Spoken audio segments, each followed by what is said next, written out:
Boa noite.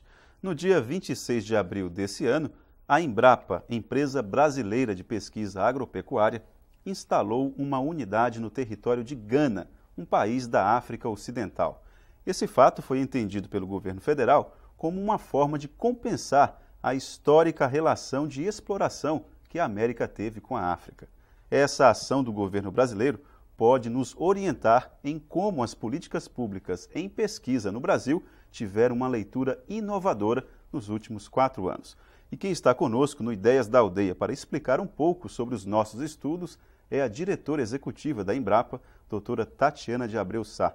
E é com ela que nós iniciamos a nossa conversa de hoje. Boa noite, doutora Tatiana. Boa noite, uma satisfação estar aqui. Doutora Tatiana, gostaria de começar essa conversa de uma forma um pouco diferente.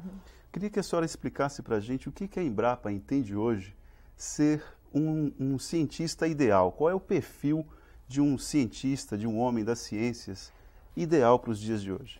Hoje nós temos uma série de diferenças, a questão da comunicação, a questão da antenagem fora do seu circuito estreito.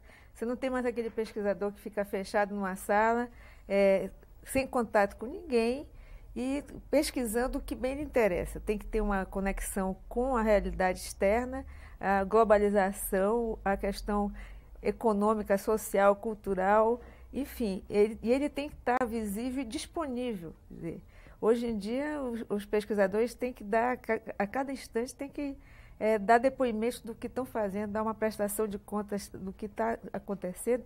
Tem que ter essa desenvoltura, essa percepção. Tem que, na realidade, fazer planejamento de projetos que levem em consideração vários desses aspectos, de forma que não seja mais um projeto de uma visão estreita do pesquisador, mas um projeto que tenha um embasamento, ele seja calcado em demandas reais e que tenha um canal de ligação com os usuários, né? E também, cada vez mais, nós temos que ter um papel forte junto aos tomadores de decisão. Quer dizer, se nós não tivermos a sensibilização desse segmento, nós não vamos ter o espaço da pesquisa, a ciência e tecnologia. Eu acho que o Acre marcou um tento recentemente, avançando nessa leitura de ciência e tecnologia. Com a instalação do plano estadual. Então, são coisas que, se o segmento de pesquisadores não participar ativamente questionando esse tipo de iniciativa, ajudando a que ela seja realmente uma realidade e melhore cada vez mais, nós não estamos cumprindo o nosso papel de pesquisadores. Eu acho que está cada vez mais complexa e novas áreas, novas linhas vêm se somando. Por exemplo, a Embrapa foi criada a 26 de abril de 1973, com um contingente de pesquisadores, a sua maioria da área das ciências agrárias. E, dentre esses, a maioria de agrônomos. Ao longo do tempo, para fazer face aos desafios dos paradigmas da agricultura e essa nova realidade do que significa um cientista, um pesquisador, nós fomos tendo que incorporar um portfólio bastante amplo de profissões. Biólogos, físicos. O nosso presidente é um físico, né? O diretor-presidente. E, assim, a tendência é aumentar. Então, por exemplo, no nosso novo concurso que terminou recentemente, nós incorporamos linhas que não vinham com clareza na nosso portfólio, como a questão da nanotecnologia, por exemplo. Então, os desafios vão aparecendo e nós temos que fazer face para poder oferecer opções para os nossos usuários quanto às demandas que vão surgindo. Nós temos que criar centros, que é o caso, por exemplo, ligado ao Centro de Agroenergia que nós criamos recentemente, mais um centro, laboratórios, contratar novos perfis e, em grande parte, principalmente na nossa possibilidade de integração com os segmentos sociais e culturais, ampliar o nosso leque de parcerias e de ações participativas. A Embrapa tem conseguido cultivar esse tipo de pesquisador que saiba, ao mesmo tempo, ser eficiente na pesquisa e saber se comunicar com a comunidade? Isso tem sido um fato dentro da instituição? Nós temos É um processo, quer dizer, o mundo todo está se defrontando, não é um problema da Embrapa, não é uma questão da Embrapa, nós estamos numa transição de paradigma, né? E onde nós vemos que as escolas que a maioria de nós foi formada, na realidade não tinha nada dessa visão. Individualmente, profissionalmente, muito menos dessa visão coletiva, de ter que ter ações coletivas com outros... Como se fosse um papel social do cientista, né? Exato. Então, nós estamos felizmente, com um conjunto de pessoas que já incorporaram esse tipo de necessidade dessa abordagem mais ampla. Estamos tentando capacitar, inclusive, por exemplo, todos os chefes de unidade fizeram 3 módulos de curso na Fundação Dom Cabral recentemente, justamente com a nova visão do gestor de ciência e tecnologia, que também incorpora toda essa visão. E estamos tentando incutir nos pesquisadores que passaram nos concursos recentes, estão sendo contratados, no convívio inicial com eles, já esses novos desafios. Doutora Tatiana, e em relação à pesquisa aqui na região amazônica? Aqui no Acre, nós já vivemos um tempo, inclusive quando a Embrapa foi criada em 73, as coisas estavam um pouco polarizadas aqui. Tínhamos o grupo que defendia o extrativismo, tínhamos um grupo que defendia uma pecuária forte. Hoje, esse discurso, essa polarização já está um pouco ultrapassada, conseguimos conviver e saber valorizar essas duas pontas. Em relação à pesquisa, como é que a senhora avalia as pesquisas aqui na Embrapa, em relação ao extrativismo e em relação à pecuária? Eu analisaria, antes de chegar aqui na unidade, qual a visão de Amazônia que a Embrapa está tendo. Nós temos 6 unidades, tem 6 centros de pesquisa, como nós chamamos, centros ecorregionais de pesquisa, nos 6 estados da região norte original, né, da Amazônia original. E são centros, a Amazônia Oriental em Belém, a Amazônia Ocidental no Amazonas. O que a senhora chama de Amazônia original, que não tem o Tocantins, é isso? Ocidental no Amazonas, aí tem as outras por estado, Acre, Rondônia, Roraima e Amapá, né? Então, essas unidades, e nós temos uma série, a Embrapa tem, com a criação mais recente, nós temos 38 centros e 3 serviços. Os centros nós temos temáticos, tipo solos, monitoramento satélite, agroindústria tropical, temos de produtos tipo arroz, feijão, milho e sorgo, e temos ecorregionais também em outros biomas. Então, a nossa ação na Amazônia, ela tem sido fortemente, em cada território, esses 6 centros, mas com aporte de ações desses outros centros externos. Há algum tempo nós estamos tentando construir o que nós chamamos de a agenda da Embrapa, ação da Embrapa, uma agenda de integração da Embrapa na Amazônia, onde nós buscamos a interação das 6 unidades em alguns projetos mais amplos, né? Um intercâmbio entre essas unidades e trazendo complementarmente essas unidades que estão fora para complementar o segmento que elas têm um mandato original, né? Nos últimos anos, nós eu sou a segunda diretora oriunda de uma unidade da Amazônia que está na direção da Embrapa. Anteriormente foi um acreano que estava na Amazônia Ocidental, o Herbert, e eu continuei o trabalho do Herbert, quer dizer, a segunda pessoa da Amazônia. E a nossa, do Herbert, para mim, nós estamos tentando pautar fortemente a Amazônia dentro da Embrapa e também representar a Embrapa em todos os grupos de trabalhos, comissões e ações integradas que tratam da Amazônia. Temos realizado alguns eventos de contextualização de como os centros da Amazônia, centros de grãos, centros ligados ao meio ambiente atuam na Amazônia e achamos que estava no momento de nós termos uma definição mais clara de qual o posicionamento da Embrapa na Amazônia. Então, nós preparamos, fruto de toda essa participação em comissões e grupos de trabalho, algumas viagens de campo com pesquisadores da Amazônia, alguns eventos, chegamos a essa posição e, na realidade, nós temos 3 linhas grandes de ação e a primeira linha, que é a de ordenamento, monitoramento e gestão em territórios, que ela inclui instrumentos bastante importantes para a região, que são os zoneamentos. Zoneamento ecológico, ecológico-econômico e outros zoneamentos que vêm a posteriori ao ecológico-econômico. Então, nós encaramos que essa é a nossa base de atuação. Então, nós estamos participando ativamente em vários zoneamentos ecológico-econômico, de risco climático e outros com foco na região.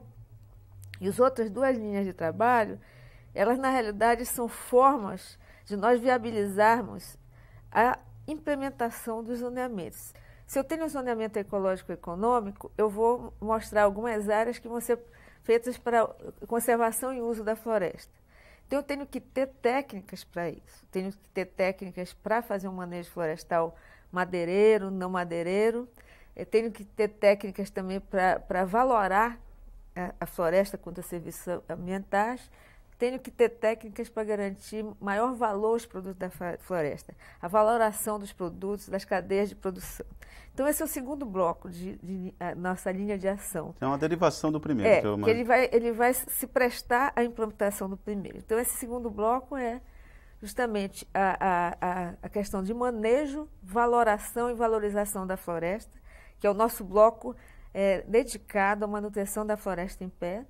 E o terceiro bloco, que é um bloco extremamente importante também para garantir o desenvolvimento da região e até a conservação da região, que é o bloco voltado às áreas alteradas e às áreas de destinação agrícola a partir do zoneamento, que é um bloco destinado a opções agropecuárias e florestais sustentáveis, que incluem todo esse trabalho que a unidade aqui está fazendo com grande propriedade em relação ao pastejo rotacionado, a integração de leguminosas com gramíneas, a questão da pecuária em vários segmentos. Então, aproveitar aquele espaço que já foi com devastado. opções, sistemas agroflorestais, a questão de plantios florestais, que tende a ser uma demanda forte na recomposição de reservas legais, aquicultura, a questão da horticultura, enfim, todo esse portfólio, integração lavoura-pecuária, e que a unidade tem se destacado também.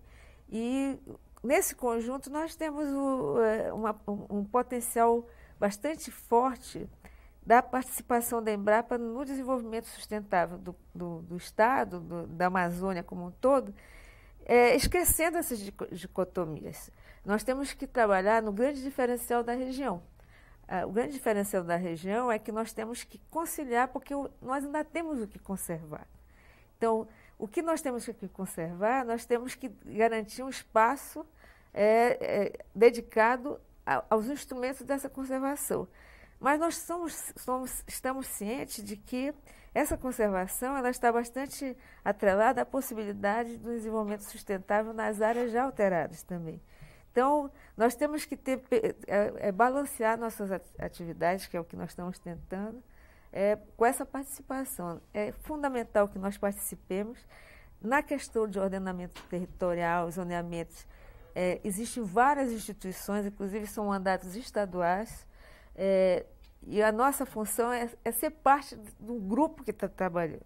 Quer dizer, nós temos um papel forte, estamos, na realidade, participando de vários zoneamentos estaduais, alguns sob demanda posterior da elaboração para consolidação. Aqui no Acre vocês foram parceiros. Parceiros, exatamente. Do começo ao fim. Do começo ao fim.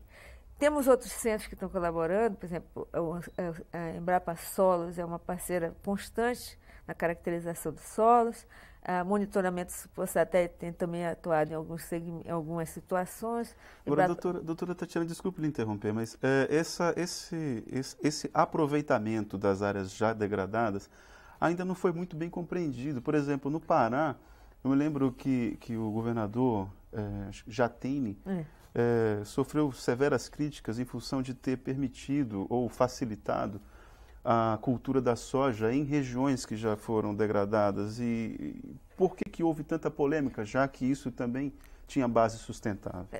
A questão é a seguinte, o zoneamento... Não previa aquilo? Não, o macro-zoneamento do Estado do Pará, que é um macro, uma escala muito mais ampla do que o que está sendo feito aqui, ele tem surgido posteriormente à ocupação de algumas áreas. Então não eram áreas degradadas, por exemplo? Não, tem algumas situações que o processo do zoneamento tem sido relativamente lento E a grande importância de nós termos um zoneamento é justamente ter um marco legal que ampare as ações governamentais com nome e endereço, né?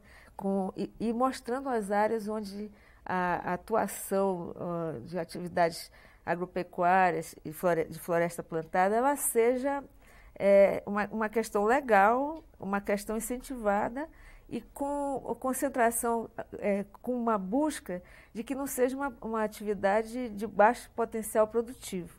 Nós temos regiões, mesmo no estado do Pará, onde o potencial de produção da própria soja é muito alto e que, na realidade, poderiam estar muito melhor aproveitadas se nós tivéssemos uma aplicação mais adequada dos resultados de pesquisas já existentes. Aí também concentra a renda, né? A soja, e levando em consideração justamente não apenas aspectos agrotécnicos, mas aspectos de impacto ambiental e social. Então, você pode ter um potencial alto de produção, mas não adianta você aplicar mais fungicidas, mais fertilizantes do que vai alterar o potencial produtivo, porque isso, o que é que vai acontecer? Em vez de ser favorável, ele vai contaminar aquíferos, vai ter outro tipo de implicação para a população e se nós não tivermos um instrumento de ordenamento, ele vai poder impactar socialmente pelo arraste de populações que já estavam anteriormente naquela área. Então, o que nós estamos nos propondo, estamos fazendo é contribuir para esse ordenamento, juntamente com uma série de outros atores que têm seus mandatos nesse tipo de atuação. No segundo bloco de manutenção da floresta em pé, nós estamos bastante próximos, acompanhando a demanda, a Embrapa, da nossa atuação nas políticas, inclusive dos distritos florestais sustentáveis, que tipo de pesquisa, que tipo de atuação, que tipo de capacitação. Quer dizer, muito do que nós temos ao longo de bastante tempo, tendo as figuras que estão sendo criadas, nós vamos ter maior clareza, tanto no endereço dessas figuras, como os atores a quem nós vamos ter que programar capacitação, considerando que a Embrapa capacita multiplicadores e deve ter outro tipo de segmento que faz o repasse para o grande público, né? E o terceiro bloco é esse bloco que inclui vários segmentos da agricultura familiar empresarial, né? E incluindo, inclusive, o novo desafio da agroenergia, que é uma realidade que tem que ser repensada como uma das opções para essas áreas alteradas. Doutora Tatiana, sobre agroenergia, eu faço um convite para a senhora para que nós conversemos sobre isso no próximo bloco, tá ok? Ok, obrigada. O Ideias da Aldeia volta em instantes.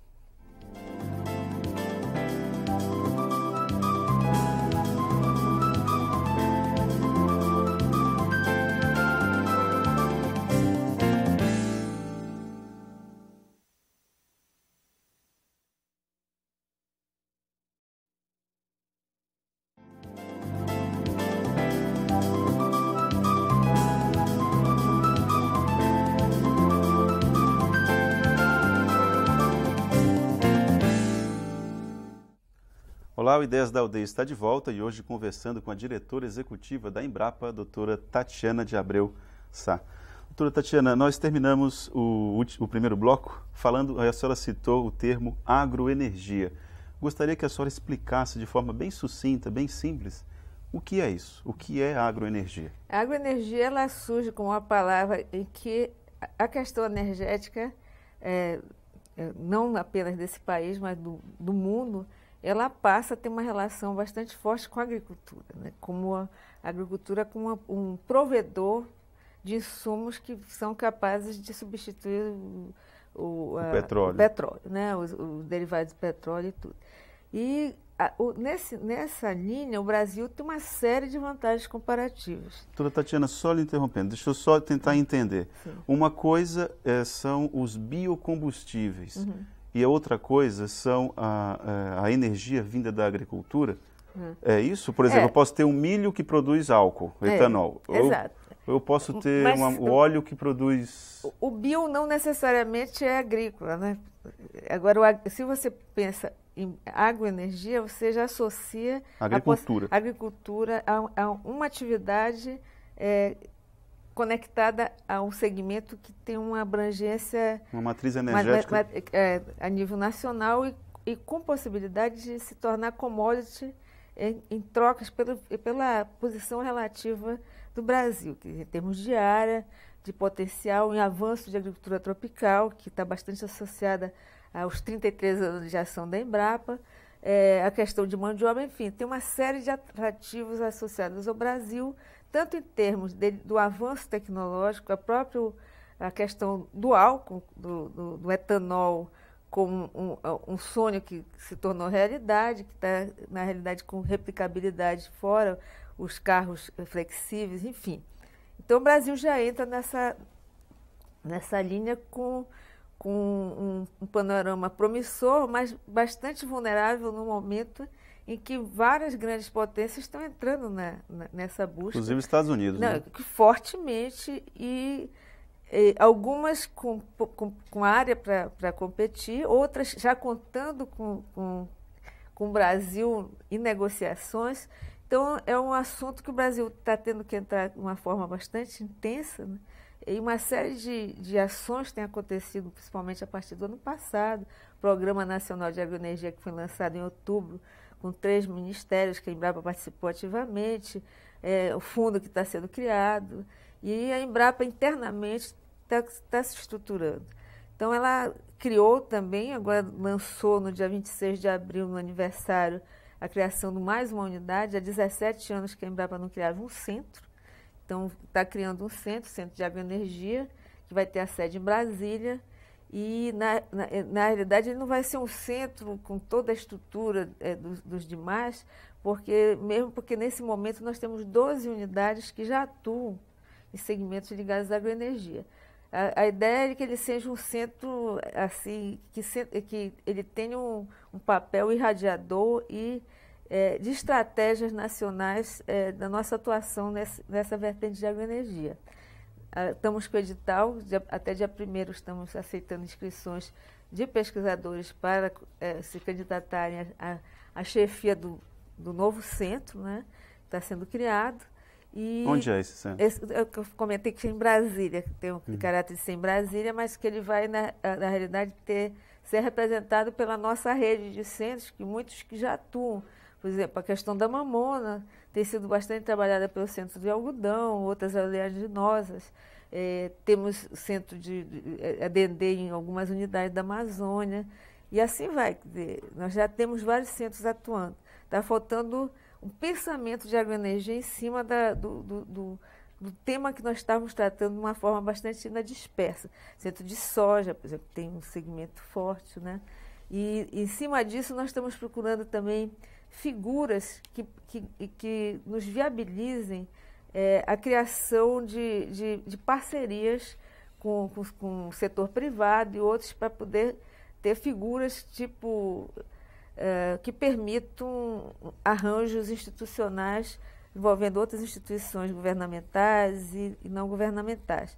Estamos na busca de uma figura de empresa de propósito específico, onde nós temos já várias empresas interessadas, bancos, a Itaú Binacional, de entrar junto com a Embrapa nessa questão, por exemplo.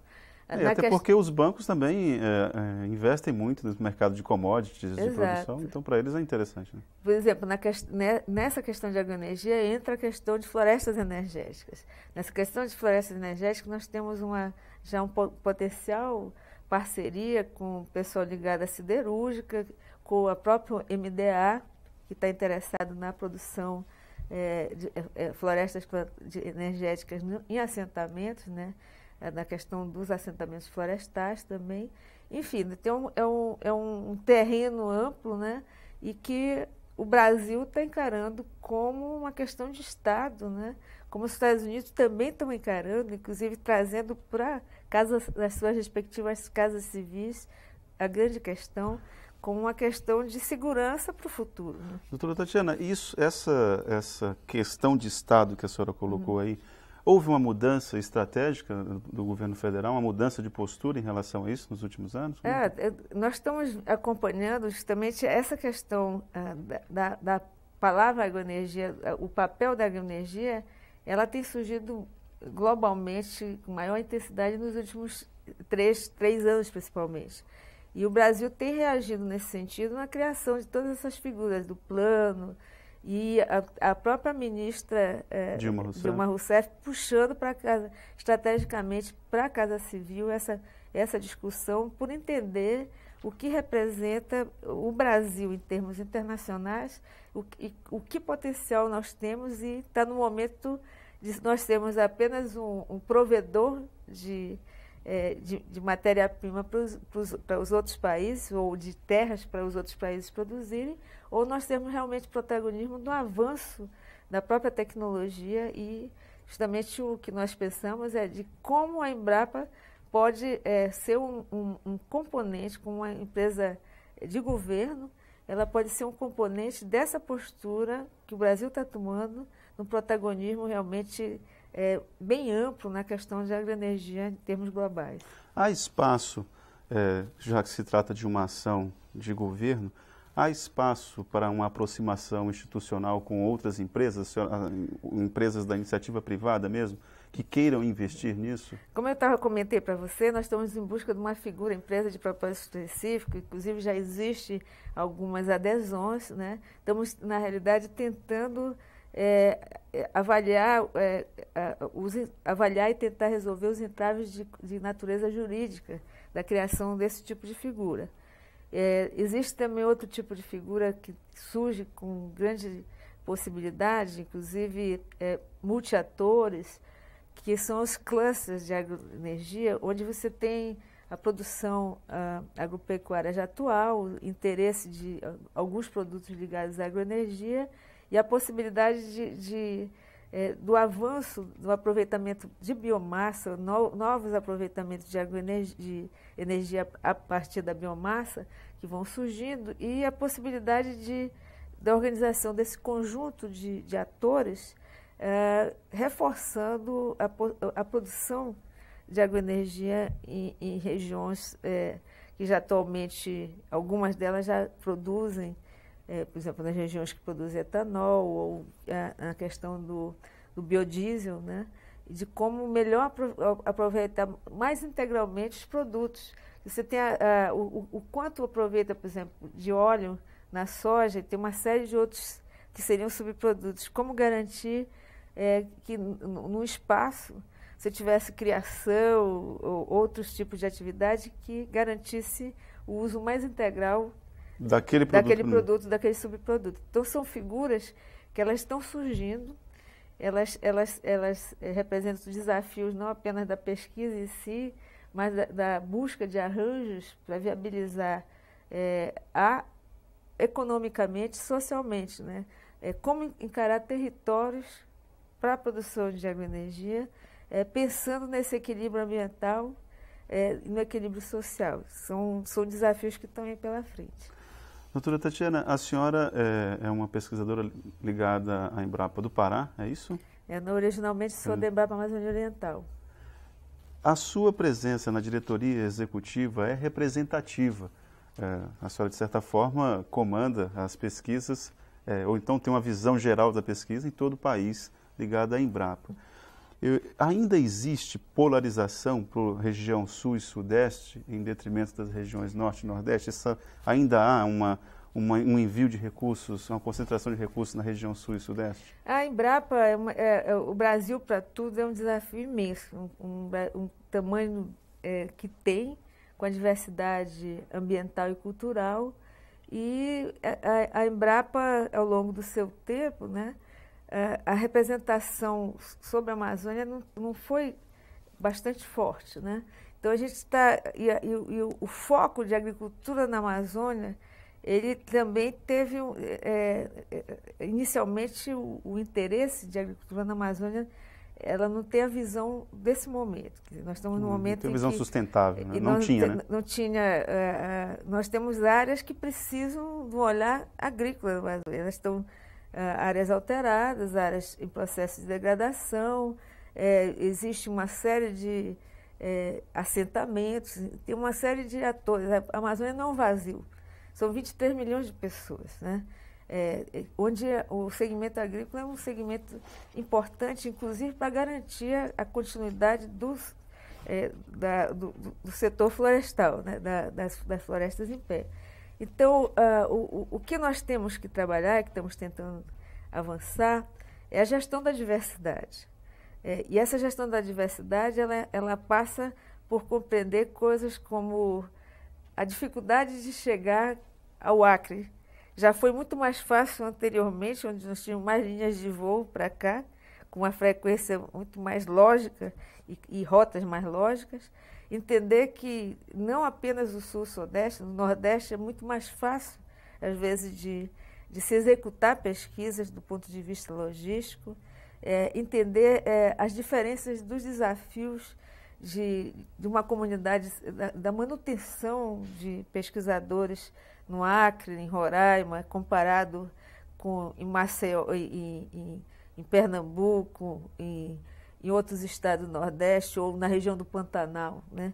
Então, na realidade, eu atuo, a nossa divisão na diretoria, cada diretor tem um conjunto de unidades que supervisiona. Eu tenho 12, 6 na Amazônia, uma do Pantanal, mais centro de floresta, solos, meio ambiente, monitoramento satélite e um de informação agropecuária.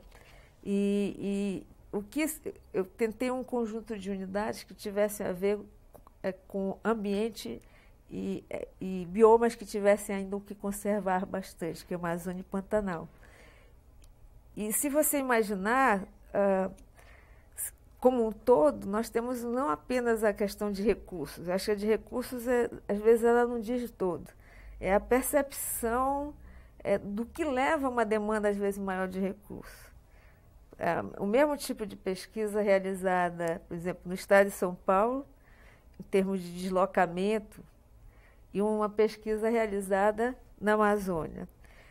Eu comentei há pouco a importância que tem uma ação de rede da Embrapa na Amazônia, não apenas uma ação pontual. O Acre, só contamos com a Embrapa do Acre.